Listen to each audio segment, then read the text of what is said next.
Bien, vamos a abrir nuestra Biblia, hermanos, en Génesis capítulo 38. Vamos a enseñar el día de hoy el segundo sermón de la serie titulada Familia Disfuncional y la Esperanza del Evangelio. Vamos entonces a Génesis 38, vamos a leer todo el capítulo 38, vamos a tomar ese tiempo para que usted comprenda los detalles de esta narración, si es que usted no lo ha leído antes, y miremos lo que aquí está sucediendo en esta nueva escena de esta narración que partimos contando y ejemplificando la semana pasada. Dice así, verso 1. Aconteció en aquel tiempo que Judá se apartó de sus hermanos y se fue a un varón adulamita que se llamaba Hira. Y vio allí Judá la hija de un hombre cananeo, el cual se llamaba Súa, y la tomó y se allegó a ella. Y ella concibió y dio a luz un hijo y llamó su nombre Concibió otra vez y dio a luz un hijo y llamó su nombre Onán. Y volvió a concebir y dio a luz un hijo y llamó su nombre Sela. Y estaba en Quesid cuando lo dio a luz. Después Judá tomó mujer para su primogénito la cual se llamaba Tamar. Y el primogénito de Judá, fue malo ante los ojos de Jehová y le quitó Jehová la vida. Entonces Judá dijo a Onán: llégate a la mujer de tu hermano y despósate con ella y levanta descendencia a tu hermano. Y sabiendo Onán que la descendencia no había de ser suya, sucedía que cuando se llegaba a la mujer de su hermano, vertía en tierra por no dar descendencia a su hermano. Y se desagradó en ojos de Jehová lo que decía y hacía, y a él también le quitó la vida. Y Judá dijo a Tamar su nuera: quédate viuda en casa de tu padre hasta que crezca Sela mi hijo, porque dijo: no sea que muera él también como sus hermanos. Y se fue Tamar y estuvo en casa de su padre. Pasaron muchos días y murió la hija de Súa, mujer de Judá. Después Judá se consoló y subía a los trasquiladores de sus ovejas a Timnat, y él y su amigo Hira, el adulamita. Y fue dado aviso a Tamar diciendo: he aquí tu suegro sube a Timnat y trasquila sus ovejas. Entonces se quitó ella los vestidos de su viudez y se cubrió con un velo y se arrebozó y se puso a la entrada de Enaim junto al camino de Timnat, porque veía que había crecido Sela y ella no era dada a él por mujer. Y la vio Judá y la tuvo por ramera, porque ella había cubierto su rostro. Y se apartó del camino hacia ella y le dijo: déjame ahora allegarme a ti. Pues no sabía que era su nuera. Y ella dijo: ¿qué me darás por llegarte a mí? Él respondió: yo te enviaré del ganado un cabrito de las cabras. Y ella dijo: dame una prenda hasta que lo envíes. Entonces Judá dijo: ¿qué prenda te daré? Ella respondió: tu sello, tu cordón y tu báculo que tienes en tu mano. Y él se los dio y se llegó a ella, y ella concibió de él. Luego se levantó y se fue y se quitó el velo de sobre sí y se vistió de las ropas de su viudez. Y Judá envió el cabrito de las cabras por medio de su amigo el adulamita, para que éste recibiese la prenda de la mujer, pero no la halló. Y preguntó a los hombres de aquel lugar diciendo: ¿dónde está la ramera de Enaim junto al camino? Y ellos le dijeron: no ha estado aquí ramera alguna. Entonces él se volvió a Judá y dijo: no la he hallado. Y también los hombres del lugar dijeron: aquí no ha estado ramera. Y Judá dijo: tómaselo para sí, para que no seamos menospreciados. He aquí yo he enviado este cabrito y tú no la hallaste. Sucedió que al cabo de unos 3 meses fue dado aviso a Judá diciendo: Tamar tu nuera ha fornicado y ciertamente está encinta a causa de las fornicaciones. Y Judá dijo: sacadla y sea quemada. Pero ella, cuando la sacaban, envió a decir a su suegro: del varón cuyas son estas cosas estoy encinta. También dijo: mira ahora de quién son estas cosas, el sello, el cordón y el báculo. Entonces Judá los reconoció y dijo: más justa es ella que yo, por cuanto no la he dado a Sela mi hijo, y nunca más la conoció. Y entonces, que al tiempo de dar a luz, he aquí había gemelos en su seno. Sucedió que cuando daba a luz, que sacó la mano el uno, y la partera tomó y ató en su mano un hilo de grana, diciendo: este salió primero. Pero volviendo él a meter la mano, he aquí salió su hermano, y ella dijo: ¿qué brecha te has abierto? Y llamó su nombre Fares. Después salió su hermano, el que tenía en su mano el hilo de grana, y llamó su nombre Sara. Para iniciar el mensaje de hoy, quiero recapitular algunas cosas del sermón pasado, porque es interesante ver cómo esta narrativa está absolutamente conectada, y como lo he dicho innumerables veces desde el púlpito, los detalles de las narrativas bíblicas siempre tienen un propósito de ser. Tenemos que investigar, tenemos que profundizar, porque cuando Moisés, por ejemplo, escribe este texto, escribe Génesis y empieza a relatar lo sucedido en el pasado, no olvide que el pueblo de Israel estaba en el desierto cuando Moisés escribió. Ese pueblo estaba desesperanzado después de caminar largos años para llegar al lugar que Dios les había prometido.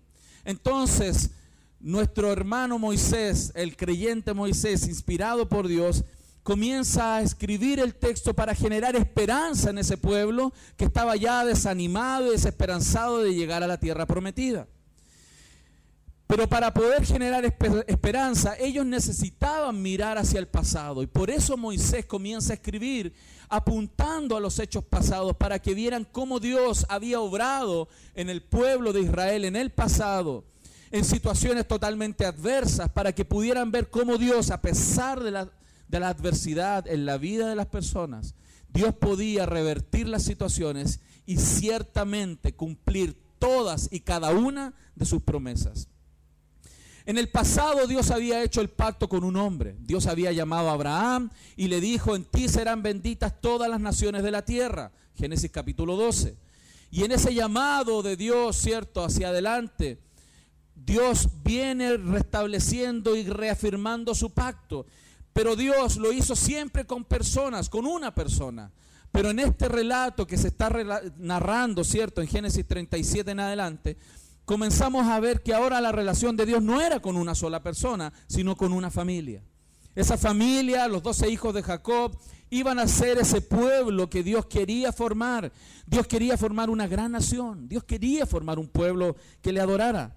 Sin embargo, vemos cómo estas personas son claramente afectadas por sus propios pecados, pero también por los pecados de otros. Vemos que esta familia que Dios escoge no es una familia ideal. Uno pensaría que para Dios usar, cierto, a un pueblo y glorificarse en este mundo, tendría que tomar el mejor pueblo para ser ejemplo. Pero Dios no es así. Dios escoge a familias disfuncionales para glorificarse en medio de un mundo quebrado y partido. Dios elige no a los mejores. Dios muchas veces eligió a los peores, como nosotros, para glorificarse en este mundo. Vemos cómo Dios usó la inmadurez de José, usó el favoritismo que Jacob tenía sobre su hijo, incluso a la reacción de los hermanos sobre ese favoritismo de Jacob y la inmadurez de José, para generar procesos en la vida de estas personas, porque a través de los procesos Dios transforma. Dios usó incluso el odio extremo de estos hermanos por José. Usó el drama que estas situaciones generaron para poder llegar al fondo del corazón de aquellas personas y que pudieran ver su propio pecado y arrepentirse, hermanos, para que Dios pudiera glorificarse en sus vidas de maneras que ellos jamás se hubieran imaginado.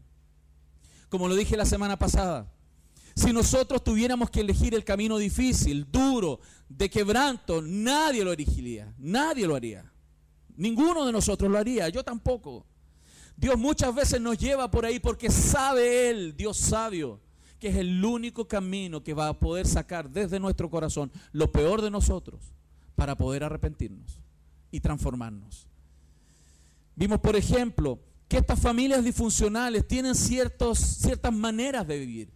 Y tenemos que reconocerlas. Y vamos a vernos, y seguramente nosotros nos vimos identificados la semana pasada con esta manera de hacer familia disfuncional. Familia disfuncional que Dios no se agrada. Dios quiere transformarla. Dios no quiere que las familias disfuncionales sigan así. Pero vimos, por ejemplo, que en familias disfuncionales normalmente las cosas no se resuelven de la manera correcta. La manera de enfrentar los problemas al interior del hogar es la manera más loca y tonta que podemos hacer. Ajeno a la palabra, siempre en las familias disfuncionales el camino para resolver los problemas está mal. Y es tremendo porque eso lo vivimos nosotros. José debería, por ejemplo, haber confrontado a sus hermanos en amor, pero ¿qué es lo que él hizo? Se empezó a burlar de ellos. Y no es raro ver eso. Cuando alguien nos ofende, en vez de confrontarlo en amor, lo ofendemos más. No caminamos de la mejor manera, no lo resolvemos de la manera correcta. En familias disfuncionales también vimos que el amor no siempre está ordenado. Al interior de una familia disfuncional, el amor es un desorden. En las familias disfuncionales, por ejemplo, en el caso de Jacob, él tenía un amor por su hijo totalmente desordenado. Él tenía privilegios por uno. Él amaba más a uno que al resto de sus hijos. Y fue evidente en el sermón de la semana pasada cómo ese amor desordenado calaba tan hondo en el resto de los hermanos. En una familia disfuncional vemos cómo las propias parejas, los matrimonios, aman más a sus hijos que a ellos mismos. En una familia disfuncional, los esposos aman más al hijo que a su cónyuge. Eso es una disfuncionalidad. Vemos también en familias disfuncionales cómo el amor desordenado muestra mayor amor a veces por los padres, por sus padres, que por ellos mismos. Vemos también en una familia disfuncional otra forma de amor desordenado cuando amamos más las cosas materiales que a las personas. Ese tipo de amores desordenados destruyen las familias, dañan los hogares. Y eso es lo que vimos en el texto. En familias disfuncionales, las personas también generalmente responden al pecado con pecado. Con vos iban, con vos venían. ¿Cierto? Me la haces, me la pagas. Eso es una familia disfuncional. Quien tiene ese tipo de comportamiento al interior de su hogar tiene que reconocer que tiene un problema serio de disfuncionalidad. Estoy usando un término actual para que entendamos, ¿no? Pero es una familia llena de pecado. En esa familia, por ejemplo, José, hermanos, sin duda era un tipo burlón, ególatra, tenía un ego por las nubes, un tipo arrogante. Es más, es cierto que Jacob, el padre, a pesar de los años que tenía, no hacía honor a las canas. Era un tipo que a pesar de los años seguía cometiendo los mismos errores de cabro. Los mismos errores de joven los seguía cometiendo de viejo. Un padre inmaduro, un hijo fundido, ególatra. Alguno podría decir, suficientes razones para estar mal, sí, pero no es suficiente razón para reaccionar pecaminosamente a pesar del pecado de ellos. En una familia disfuncional, generalmente las personas responden con pecado al pecado. También vimos la semana pasada, y si usted no escuchó el sermón, yo le animo a escucharlo. En familias disfuncionales, las cosas también no se tratan en el tiempo correcto. Las cosas se levantan la alfombra y se dejan por debajo. Y esas cosas que están por debajo después se pudren. Y después eso queda una eternalada, por no tratar a tiempo. En las familias disfuncionales, hermanos, las cosas se dejan tal como están. En las familias disfuncionales las cosas no se tratan, se pasan por alto, sin ser tratadas. Y muchas veces, hermanos, eso después es como una bomba que explota grandemente, gravemente, y después tan terrible comenzar a juntar los pedazos que queda después de esa explosión. Es tan terrible intentar reparar los corazones de la gente que es frágil y que es dañada porque las cosas no se tratan a tiempo. Eso pasa al interior de una familia disfuncional. En familias disfuncionales también las personas suelen imitar el pecado de otros. Los hijos comienzan a imitar los pecados de los padres. Si el padre es mentiroso, el hijo sale mentiroso. Si el tipo era chicharra, el hijo sale corneta, hermano. Hermanos, porque nosotros somos modelos de nuestros hijos. Así también los hijos comienzan a imitar a sus padres en cómo tratar a sus esposas. Por eso cuidado al elegir pareja, esposo, esposa. Fíjese cómo son sus suegros también y cómo la criaron a ella o lo criaron a él. Cuidado con eso. Cuidado. Elija bien. Si no, se va a meter en un tremendo problema. Le quiero evitar problemas. Escucha al pastor. Y me quiero evitar más pega también. Ese es mi pecado, ¿no? En familias disfuncionales, entonces, las personas suelen imitar el pecado de los otros. Vimos aquí cómo Jacob repitió la relación que vivió cuando pequeño. Cuando Jacob fue pequeño, el padre de José, cuando él fue pequeño, su propio padre tenía predilección por otro hermano.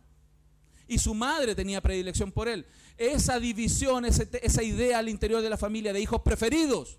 Después tus hijos, hermano, hermana, van a repetir lo mismo con los de ellos. Porque los mismos patrones se comienzan a repetir. Si tú tienes predilección por uno de tus hijos al interior, vas a ver cómo tus hijos también van a tener predilección por alguno de ellos. Cuidado con eso. Porque en familias disfuncionales este tipo de cosas suceden bastante habitualmente. Entonces aquí es donde surge esta pregunta. ¿Cómo este tipo de relato va a generar esperanza en un pueblo que necesita esperanza? ¿Cómo esto va a generar esperanza? Uno tiende a pensar de que uno debiera escuchar cosas mejores, ¿no? Mejores ejemplos a seguir. Uno tiende a pensar que la Biblia deberá darnos siempre buenos modelos a seguir. No, la Biblia siempre, la mayoría de los ejemplos son negativos para mostrarnos cómo hay un Dios que puede transformar las cosas terribles en cosas buenas. Cómo puede transformar un infierno en un cielo al interior de una casa. Entonces, aquí es donde nosotros vamos viendo cómo Dios conduce todas las cosas. Vemos cuál es el propósito entonces de por qué Moisés escribe este texto. Él quiere que todos miren hacia atrás, que miren al pasado, que miren la historia y vean los imposibles que Dios sacó adelante.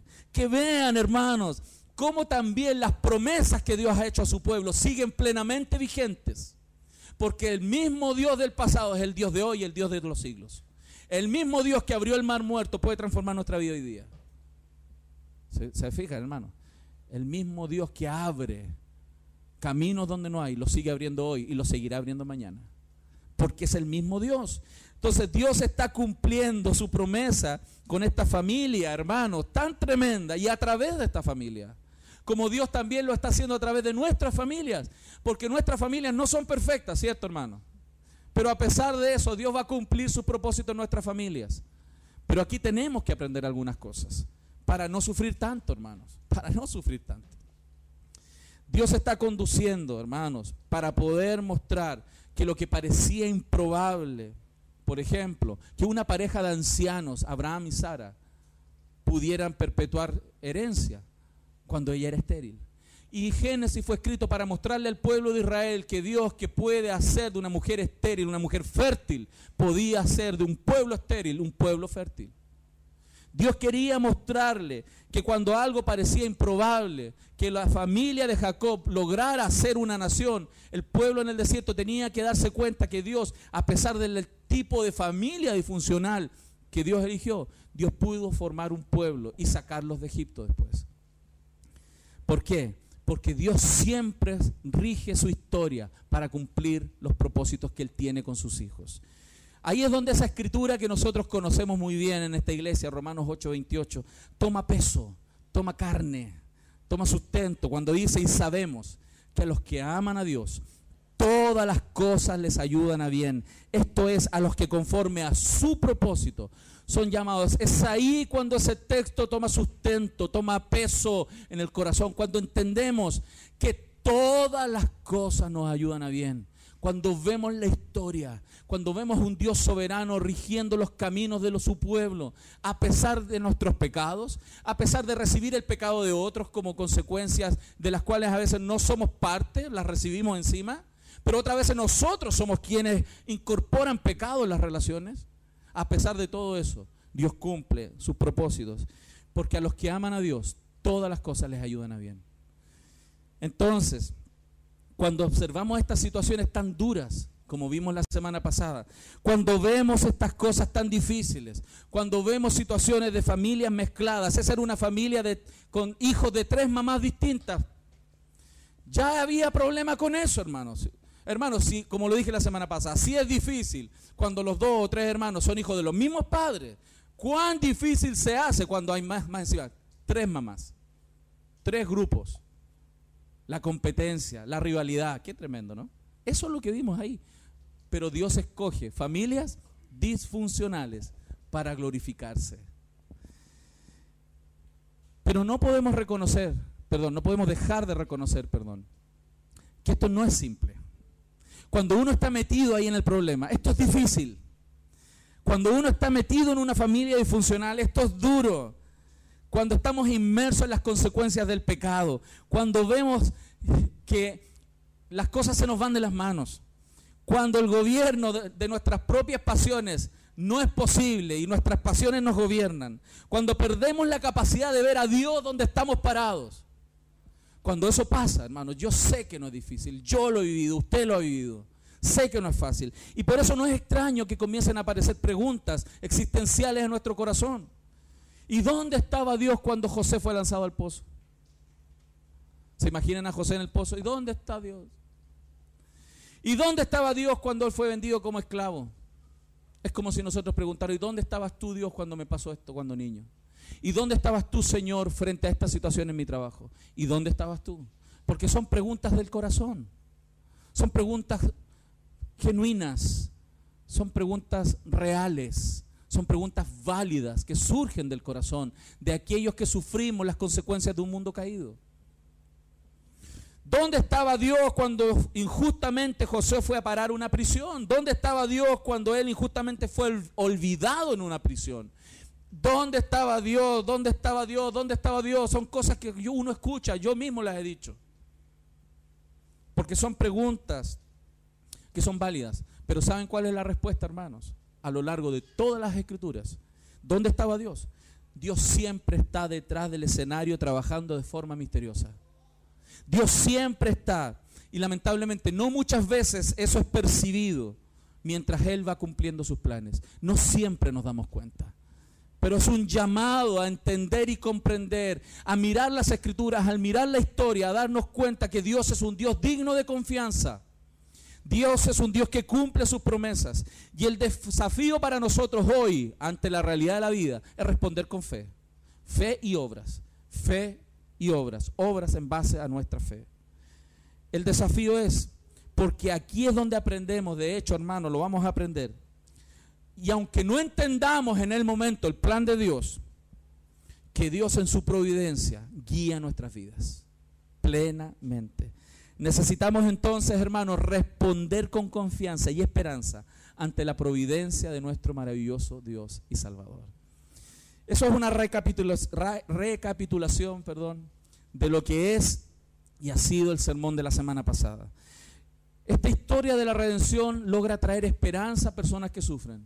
Logra traer esperanza a personas como nosotros, que están en medio de situaciones conflictivas todo el tiempo. Yo que soy pastor, en mi trabajo me toca verlo en mi propia familia, pero también me toca verlo en muchas otras familias.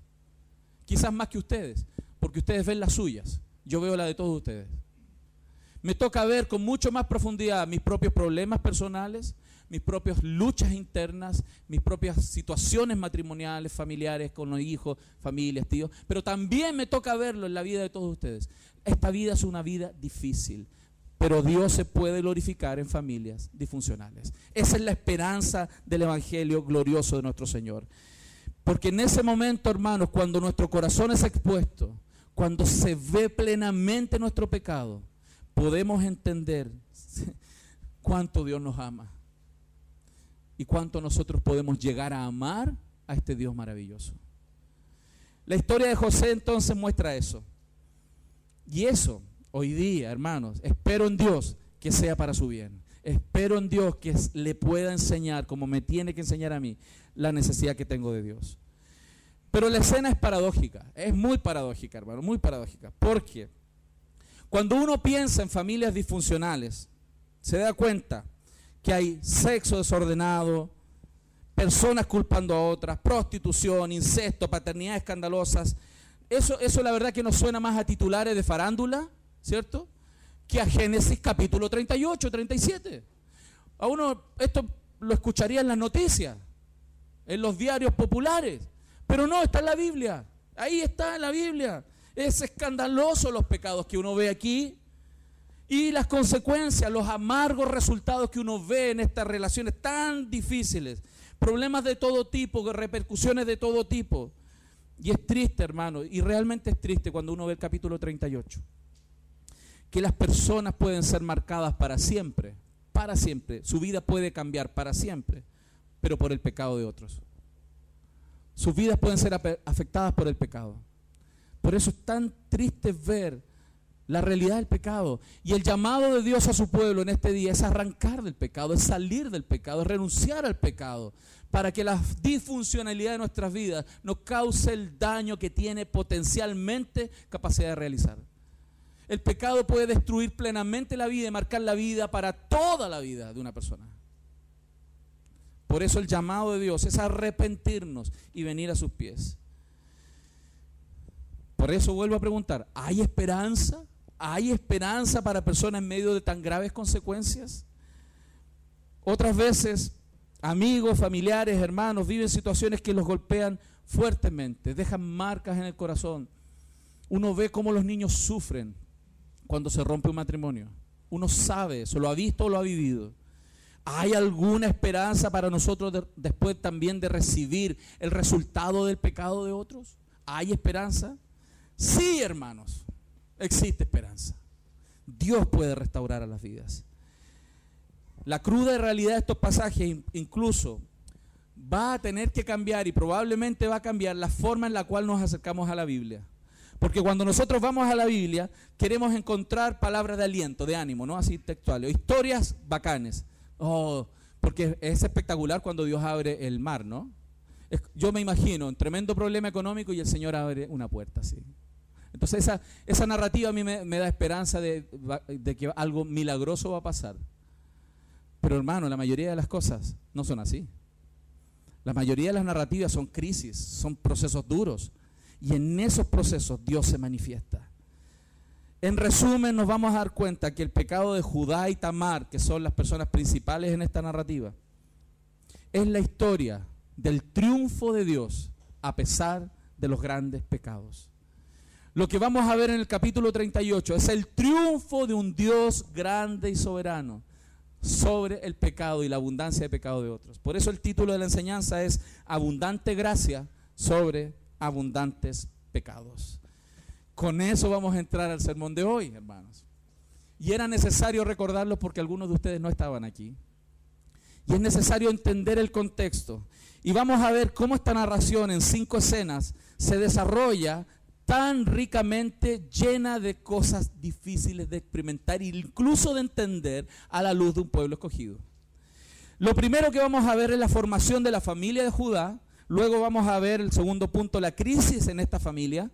Vamos a ver el tercer punto, el engaño de Tamar a Judá. Cuarto, la oportunidad de la gracia de Dios para Judá. Y quinto, el rebose de la gracia de Dios sobre Tamar. Vamos a ver esto en 5 escenas. Vamos a ver una película nuevamente hoy día. ¿Cuántos quieren ver esta película? Sí, vamos a ver la película. Espero Dios me ayude a poder graficarla lo mejor posible. Cuando vemos los primeros 5 versículos, nos damos cuenta que Judá era uno de los hermanos de José, ¿cierto? Después de la partida involuntaria de José, acuérdense que ellos urdieron un tema para que desapareciera de la familia. Sin embargo, José salió involuntariamente, pero Judá sale de la familia voluntariamente. Él se fue. Él se quiso ir. Miren, hermanos, Dios había prometido a Abraham que su familia se convertiría en una gran nación y bendición para muchos pueblos. Esa era la promesa, ¿no? Pero en solo 3 generaciones, hermanos, la familia se estaba desmoronando. Y es tremendo, porque a veces uno se acerca a Dios y dice, no, Dios nos va a restaurar. Y de repente parece que todo se está cayendo. Hermano, Dios le prometió a Abraham que su familia iba a bendecir a todo el mundo. Y en 3 generaciones casi la familia se desintegró. Porque Dios es capaz de hacer eso y permitirlo para glorificarse y transformar cosas terribles. Judá simplemente, hermanos, cuando decidió irse, él no estaba interesado en el plan de Dios. Él quería vivir su vida. No, ya no estaba ni ahí con lo que los papás le habían dicho. Ya no estaba ni ahí con el proyecto de ser bendición para todas las naciones. Él se quiso ir, se fue, hermanos. ¿Por qué? Seguramente por la propia experiencia en esa vida, en esa familia. Porque hay familias que dan ganas de no estar ahí. ¿Cierto? Hay familias de las cuales dan ganas de salir arrancando. Hay muchos que se quieren casar rapidito para irse de la casa, hermano. Hay muchos que quieren irse a estudiar lejos porque ya no quieren estar ahí. Gracias a Dios, mi hijo no. Son bromas. Hermanos queridos, Judá era el 4.º hijo de Lía, de la madre Lía, la esposa no querida y no amada de Jacob. Él era el cuarto hijo de una mamá no querida, despreciada. Su abuelo Labán recurrió a trampas para casar a esa hija con Jacob. De esa relación forzada sale este hijo, el cuarto. Más encima, el propio Labán no le demostró amor y cuidado al nieto. Incluso después de la supuesta muerte de José, el descarado favoritismo de Jacob fue tan notorio que incluso no quiso recibir consuelo del resto de los hermanos. No estaba ni ahí con los demás hijos. Ni siquiera quería que se le acercaran cuando él lloraba por por José. Ni siquiera quería que se le acercaran, hermanos. En ese luto, ni siquiera quiso el cariño de sus otros hijos. Esa era la realidad. Y por eso, a veces uno entiende por qué se quiso ir. Porque en vez de ser un ciudadano segunda categoría en esa familia, tomó su propio rumbo y buscó un nuevo comienzo. De hecho, yo creo que no es fácil culparlo, ¿no? A veces nosotros generamos situaciones tan duras en nuestra casa que por eso nuestros hijos quieren salir de ahí. Quieren salir arrancando lo más rápido posible. Este era un caso. Porque elegirías tú, hermano, elegirías tú permanecer junto a esa familia disfuncional. ¿Te encantaría vivir en esa familia a ti? No, los hijos se quieren ir rápido. ¿Querría estar cerca de un padre como Jacob que le gusta más su niñito o su niñita y el resto de los hijos segunda clase? Pero su niñito, su niñita, ¿te gustaría estar en esa casa? ¿Cierto que no? A él tampoco. Ciertamente Judá había sufrido bastante humillación y injuria y tenía suficientes razones para querer en el fondo de su corazón salir de ahí. Esa era la realidad. El problema con este tipo de decisiones fue que Judá no solo se volvía contra la familia, sino que se estaba volviendo contra Dios y sus promesas. Porque a veces, aunque parece justificable nuestros actos, tenemos que ser muy cuidadosos a la hora de entender los planes de Dios. Porque hay personas que dicen, yo prefiero romper este matrimonio porque ya no aguanto más. Pero no se están dando cuenta que le están dando la espalda a Dios, a sus planes y a sus promesas. Como lo hizo Judá. En familias disfuncionales, entonces, las personas suelen imitar el pecado de otros. Porque Judá, hermanos, fue alguien que empezó a repetir los mismos problemas que en su familia estaba viviendo. Judá, como esposo, por ejemplo, él tenía la vida sexual de Jacob, ¿cierto? Desordenado, varias mujeres. Judá, el mismo comportamiento. Cuando llega aquí en la historia, en el versículo 2, él encontró una mujer en un pueblo cananeo, le gustó y dice, pero dice ahí el texto literalmente, y la tomó y se llegó a ella. Dijo, ven para acá, acostémonos. Ya. Inmediatamente la toma. En el lenguaje, en otros lugares de Génesis, este mismo lenguaje es utilizado, por ejemplo, cuando Eva tomó el fruto prohibido. Se utiliza cuando los hijos de Dios observan las hijas de los hombres y se meten con ellas. Se usa también cuando Faraón vio a Sara y la tomó por mujer. O también, hay varios otros casos.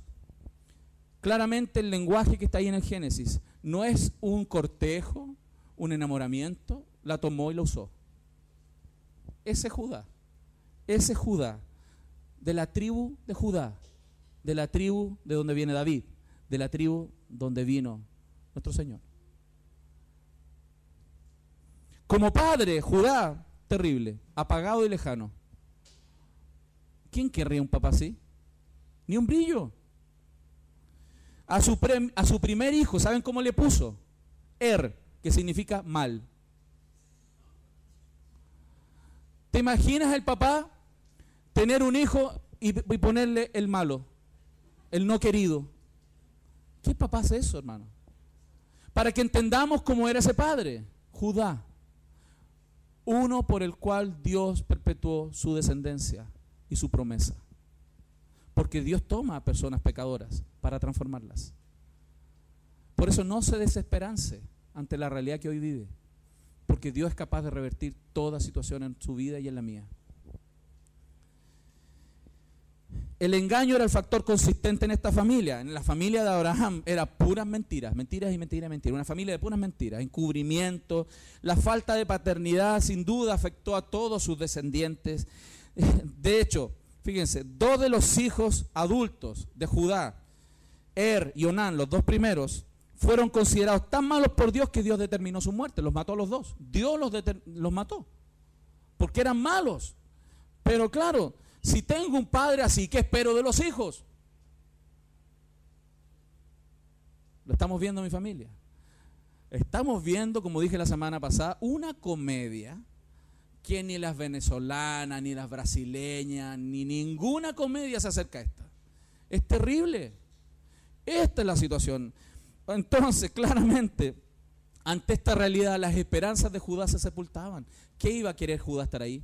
¿Qué iba a confiar en las promesas? No, si Dios va a restaurar. No, si Dios va a hacer de ti una gran nación. No, si Dios va a traer bendición a todas las naciones de la tierra a través de ustedes. Me voy. Muchos creyentes llegan a ese punto. No, es que Dios va a restaurar tu matrimonio. ¿Qué va a restaurar mi matrimonio? Por el pecado de incredulidad. Eso es pecado. Cuando el desastre se estaba desarrollando en la familia de Judá, cuando ya había perdido a 2 de sus 3 hijos, claramente toda la descendencia estaba en juego y él quería cuidar al menor, porque era el único que le quedaba. Y en ese estado, en vez de entregar a su último hijo que le quedaba, él tenía, cierto, el hijo se llamaba Sela, él tenía que entregarlo para que pudiera perpetuar la descendencia de su primogénito. Y por eso tenía que entregarlo a Tamar.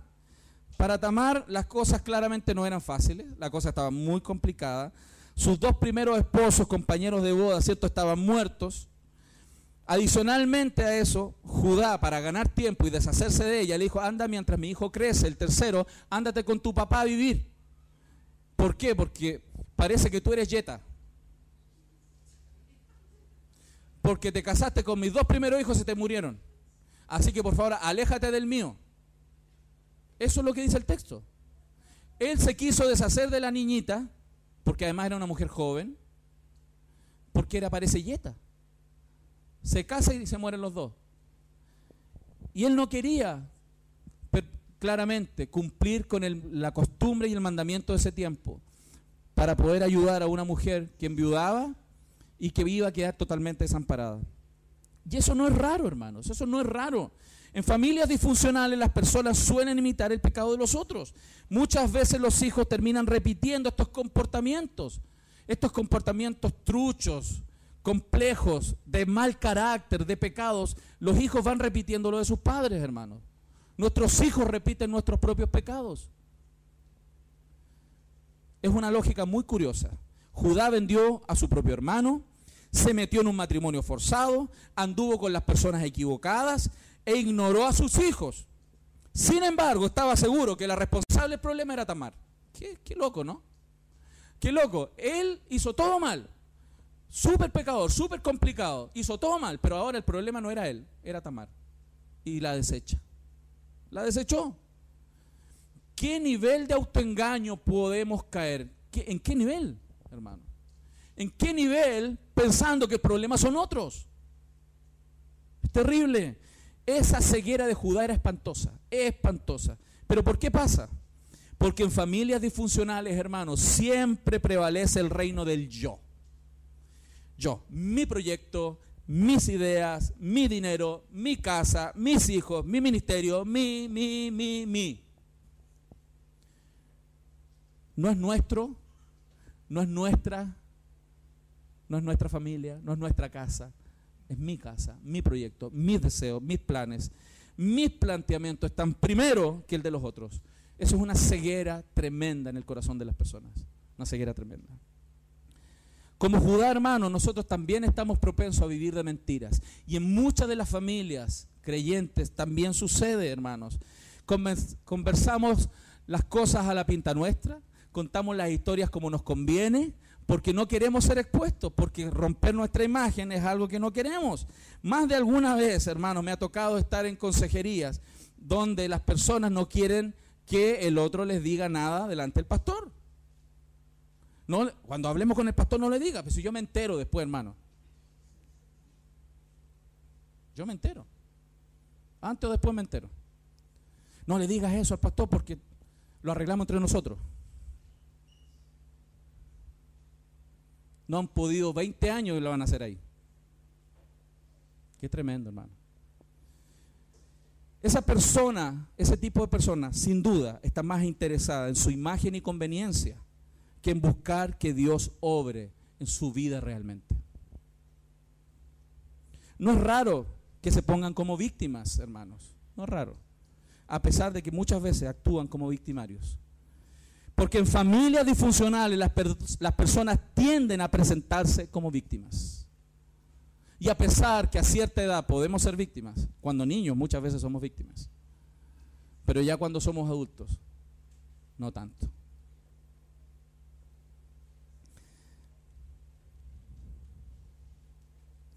Qué diferente es a lo que la propia palabra de Dios nos muestra como énfasis sobre quiénes somos y cómo estamos. Donde la Biblia es clara en poner el énfasis que el primero de los pecadores, ¿quién es? Yo. Yo soy el primer pecador. Yo soy el primer pecador. Pero ¿qué es lo que la gente dice generalmente? Es que él no hizo esto, por eso. Es que ella me contestó entonces. Es que el tráfico. Es que estoy cansado de esta situación. Es que tuve un mal día. Es que. ¿Lo estamos comprendiendo? No dicen, perdóname porque no reaccioné como un hijo o una hija de Dios en este momento transformado por Cristo. No reaccioné como Cristo lo haría. Perdóname. Por otro lado, podemos ver lo triste que es el pecado cuando cae sobre algunos, sobre otros, las consecuencias. Tamar estaba recibiendo los resultados tan negativos de sus propios esposos. Ella estaba recibiendo injustamente caída de pecado sobre ella. Porque en familias disfuncionales, hermanos, las personas reciben lo malo de quienes deberían amarles. Quienes deberían amarles, los tratan mal. Eso pasa en la familia disfuncional. Eso es bueno poder entender entonces, hermano, que a veces las cosas no están bajo nuestro control. La mayoría de las cosas no están bajo nuestro control, pero hay cosas en nuestro corazón que sí están bajo control. Dios nos ha dado su Espíritu en nosotros para obrar sobre las propias tentaciones que sufrimos en nuestros corazones. Generalmente los niños no tienen esa habilidad de distinguir, ¿no? Por eso cuando algo malo sucede, por ejemplo, en el divorcio de sus padres, muchos de los niños tienden a culparse ellos como responsables, porque no logran distinguir la culpabilidad, si es de ellos o es de otros. Pero eso no pasa cuando somos adultos, porque mayoritariamente logramos darnos cuenta, sobre todo cuando oramos y escudriñamos la palabra, el grado de responsabilidad que tenemos nosotros en lo que está pasando. Sí lo sabemos. Hermano, no se hagan eso. Sobre todo cuando leemos la palabra y oramos, con mayor razón nos vamos a dar cuenta dónde está el problema y cuánta responsabilidad yo tengo. La Escritura dice, porque la palabra de Dios es viva y eficaz, en Hebreos, ¿no? 4:12, y más cortante que espada de dos filos, que penetra hasta partir el alma y el espíritu, las coyunturas y los tuétanos, y discierne los pensamientos y las intenciones del corazón. O sea, la palabra de Dios nos puede llevar al punto tan maravilloso de lograr darnos cuenta cuando estamos obrando bien o cuando estamos obrando mal. ¿Y sabes por qué Dios lo hace? Para que podamos arrepentirnos. Para que podamos arrepentirnos. Hermanos, si usted se da cuenta, esta historia es tan cruda que a veces, como no nos metemos en detalle, no vemos la crudeza de lo que aquí está pasando. El segundo punto, vemos entonces la crisis en que esta familia cae. Viene con una mochila emocional, con una mochila de disfuncionalidad tan grande esta familia, y más encima entra en una crisis peor. La vida de Judá empezó a presionar a Tamar, una joven mujer, hermano. En el mundo antiguo, la gente cuando se casaba, claramente al iniciar su pubertad, a los 12 años para adelante ya se casaban, jovencita. Hoy día hay que echarlos de la casa, hermano. Ya, pues cásate, pues. Sin duda esta era una mujer bastante joven, seguramente una adolescente. Pensemos un poco en esta niña joven. ¿Qué había experimentado a sus pocos años de vida? Su primer marido fue abatido y muerto por Dios, dejándola viuda joven. El segundo marido, Onán, que por la práctica de la cultura tenía que engendrar un hijo con ella para perpetuar la herencia de su esposo anterior, del primogénito, la usó y se negó a engendrar un hijo en ella, pero la usaba sexualmente. ¿Por qué? Porque él solamente quería utilizarla, pero no quería que ella heredara las cosas, sino que él quería heredar las cosas. Pero se acostaba con ella. Esa es la historia. En Deuteronomio 25:6 se muestra ese relato, no lo voy a leer, usted lo puede leer. Se muestra que esto estaba establecido como práctica para poder perpetuar la primogenitura y que también claramente las mujeres no quedaran desamparadas. Porque hasta hoy día eso sucede, hermanos. Muchas mujeres quieren estar en su matrimonio para no quedar desatendidas. ¡Qué triste! Aquí pasó lo mismo. Y se utilizó ese poder económico para poder utilizar sexualmente una mujer. Lo peor es que Onán, el segundo hijo, transformó el deber familiar en una oportunidad para aprovecharse de Tamar. Esa es la historia, hermano. Wow. Yo digo, cuando uno ve estas cosas, dice, ¿y Dios puede hacer algo en esto? ¿Y Dios puede cambiar algo así? Cuando yo veo esta historia, digo, mis problemas son chicos, hermano. Cuando yo veo esta clase de circunstancias, digo, ¿cómo Dios puede hacer algo de esto? Pero Dios lo hizo, hermano. Dios lo hizo, porque Dios puede hacerlo. En familias disfuncionales, las personas reciben lo malo de quienes deberían amarle, como dije hace un minuto. El nombre Tamar significa palmera, una hermosa mujer, una hermosa imagen. Su nombre significaba palmera. Esta joven atractiva, seguramente llena de esperanza en el futuro, llena de esperanza de formar familia, tener hijos. Así ella se tiene que haber casado, ¿no? Se había convertido en una mujer desechada, abandonada, repudiada. Era una víctima de los pecados de los miembros de la familia escogida por Dios. Qué tremendo. Esos pecados la llevaron a una trampa de sufrimiento y vergüenza que la tuvo por muchos años de su vida. Porque en pocos versículos, si usted se da cuenta, pasa mucho tiempo. En unos pocos versículos hay como 20 años de diferencia en el cambio, en el texto. 20 por lo menos años de diferencia.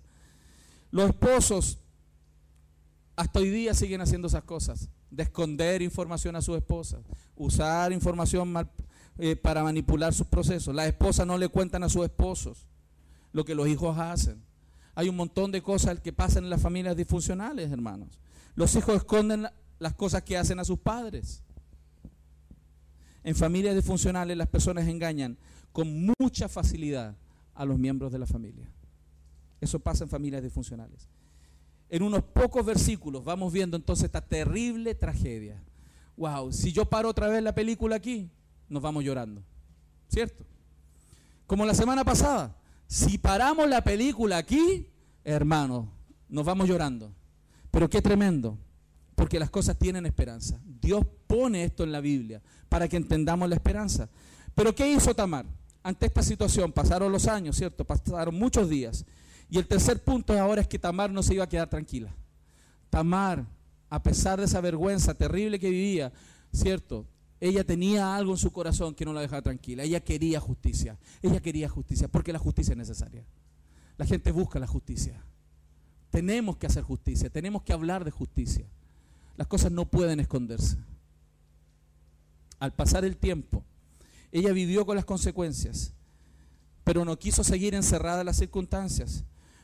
Para ella fue evidente que su suegro le metió el dedo en la boca, la engañó.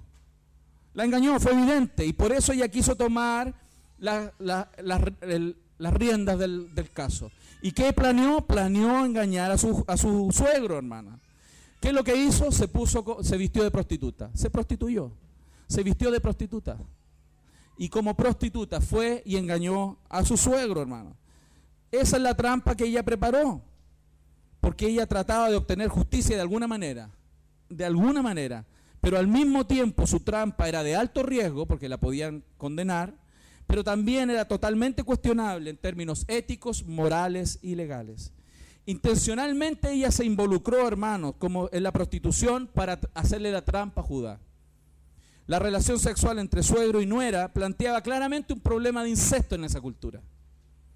Pero por otro lado, el texto sí enfatiza que Judá no lo sabía. Judá no sabía que era su nuera. De hecho, después que lo supo, dice el texto, nunca más durmió con ella, porque él sabía que no estaba bien. Pero en familias disfuncionales, cuando las personas sufren en manos de otros, no permanecen totalmente inocentes. Cuidado con esto. Generalmente las personas afectadas reaccionan de maneras que no son justas a la luz del Evangelio. Generalmente las personas buscan hacer justicia en sus manos, pero no siempre de manera justa. O sea, hermanos, necesitamos hacer justicia. Debe haber justicia ante las cosas injustas. Pero cuidado con lo que hacemos, porque no puedo hacer injusticias para cobrar otra injusticia. ¿Lo estamos viendo, mi familia? Entonces, ¿de dónde hay esperanza, hermano? ¿De dónde hay esperanza? ¿Existe algún tipo de esperanza? La oportunidad siempre es la gracia de Dios. Pero quiero que uno note que obra la gracia, no siempre como uno piensa que debe obrar. La gracia de Dios obró en esta situación. Después del verso 20 al 23, la gracia de Dios obró sobre Judá, un hombre pecador, terriblemente pecador, complicadísimo, abusador, manipulador. Fíjense que en el relato, desde el verso 20 en adelante, él quería mandar a pagar lo que se había comprometido a pagar, un cabrito. Con un cabrito iba a pagar esa relación sexual, para también recuperar lo que había dejado en prenda, porque él como que había dejado en prenda, no sé, por la tarjeta de crédito, la licencia de conducir y un bolsito. Y tenía que recuperarlo. Judá permanecía completamente ciego hasta ese minuto de su propia hipocresía. Hermanos, hasta ese minuto, él seguía siendo un hipócrita y no se estaba dando cuenta de lo hipócrita que era. Más encima, hermano, al punto que cuando se entera de Tamar dijo que la quemen. Que la quemen. Mátenla por fornicaria. Y él lo había hecho recién. Porque familias disfuncionales eso pasa. Criticamos a otros sus pecados mientras nosotros estamos pecando. No pasa eso, hermano. Es sorprendente. Aún más, ¿saben qué es lo que remueve mi corazón? Y es lo que más me sorprende aquí. Es que a pesar de esa hipocresía y autojusticia de Judá, Dios fuera misericordioso con él. Lo más sorprendente de la historia, que a pesar de cómo eran y cómo somos, Dios sea misericordioso. Porque Dios tendría que haberlo matado en ese minuto. Y muchas veces nosotros tendríamos que estar muertos, hermanos, por lo que hemos pensado, dicho o hecho. Pero lo más sorprendente de esta historia es que Dios tuvo misericordia. Y en ese minuto, cuando Dios tuvo misericordia, cuando él quedó expuesto públicamente en su pecado, porque la nuera le mandó, le dijo, estas son las cosas que me dejó aquel hombre que durmió conmigo. Y cuando él se dio cuenta, él dijo, más justa es ella que yo. Él se dio cuenta de su pecado y se dio cuenta que ella era la víctima y él era el victimario. En ese momento él se arrepintió. Él había mentido a Tamar, negándole los derechos y dejándola sin recursos. Él fue literalmente culpable del mismo pecado por el cual él quería que ella muriera, hermano. El mismo pecado. La evidencia era irrefutable.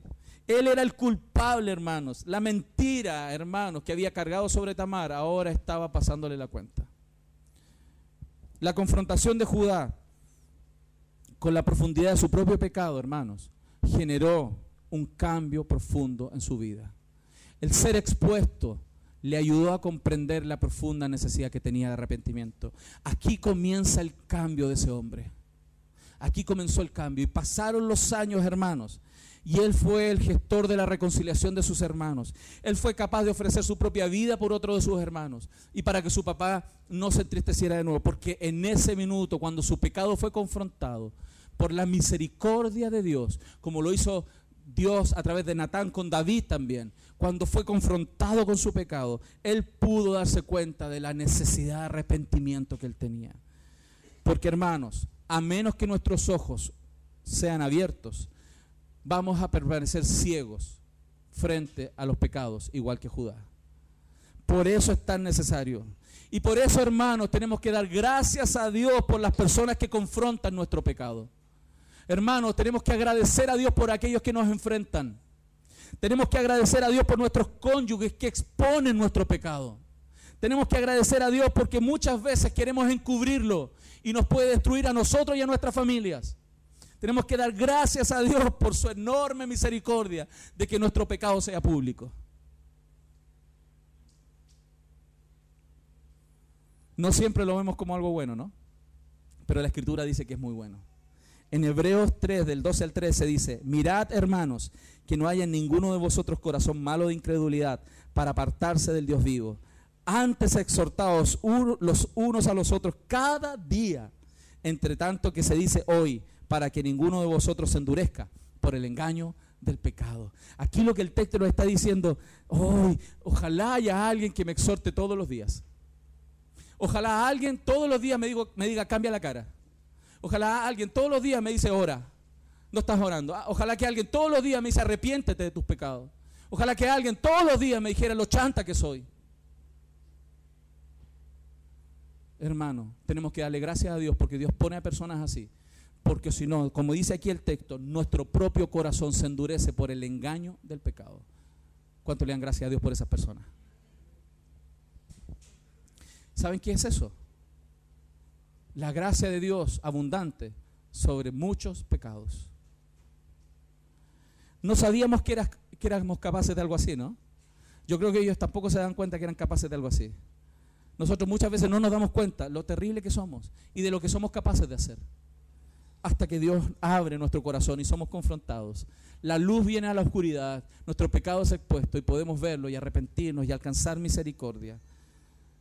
Sin embargo, hermanos, no hay otra manera muchas veces de aprender de esto, sino siendo confrontados en confrontaciones embarazosas, vergonzosas, cuando se nos muestra lo tonto que somos, lo pernicioso que somos, cuando se nos muestra lo pecaminoso que somos. Es bueno que nos acostumbremos, hermanos. ¿Saben por qué? Porque así se desarrolla humildad.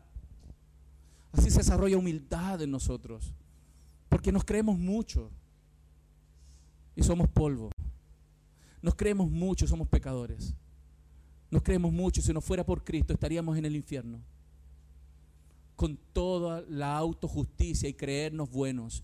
Es que yo soy buena madre, es que yo soy buen padre. No, no hay ni uno bueno, dice la Escritura.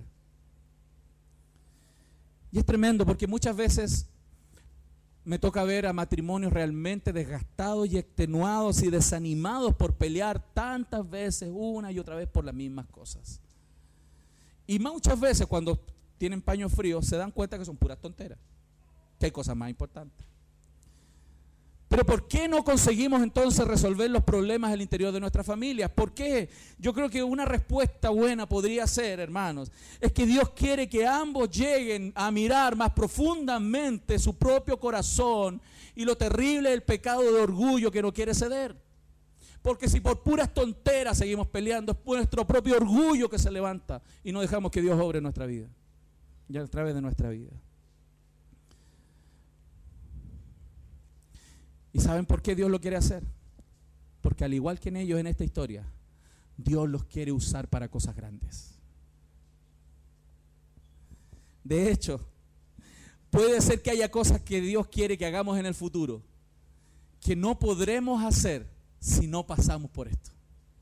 Que no podremos ver si no pasamos por esto. Porque Dios usa todo esto para enseñarnos sobre nosotros y sobre la necesidad del Evangelio. Dios quiere que hagamos en el futuro cosas que no podríamos hacer sin la experiencia de pasar por esto.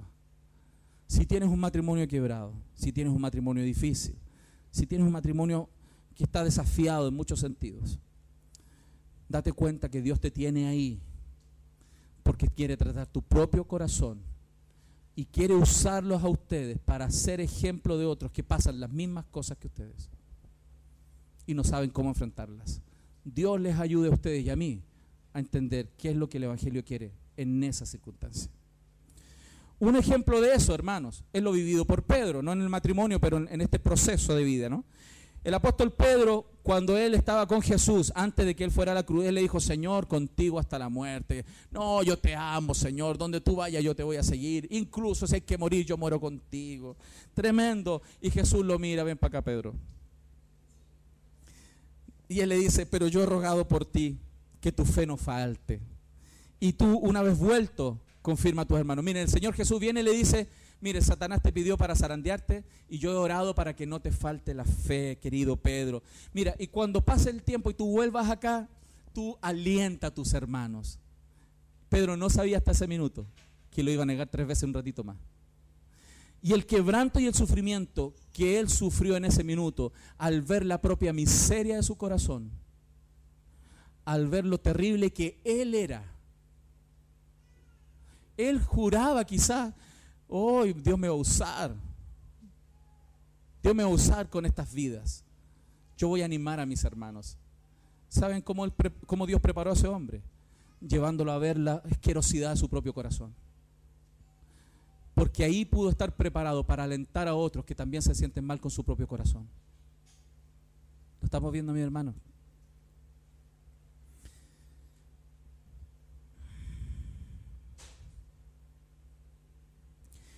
Generalmente no nos damos cuenta que nuestro propio corazón está más endurecido de lo que pensamos. Estamos tan pendientes por el corazón de otros que no nos damos cuenta de la cosa que está aquí en nosotros. Y por eso, la última escena de esto es el reboce de la gracia ante esta realidad tan triste y dolorosa que vemos. Porque ¿qué sucedió? El verso 24 dice que al cabo de unos 3 meses fue dado aviso Judá. Tamar viene, expone esta situación, sale todo a la luz, él se arrepiente, Judá se arrepiente, expone que el malo era él, no era ella, ¿cierto? Y en ese momento, cuando la fornicaria tendría que haber sido quemada y no fue quemada, fue salvada en ese minuto, y él dice que ella era más justa, ¿cierto? Nos damos cuenta cómo Dios continúa avanzando en sus planes.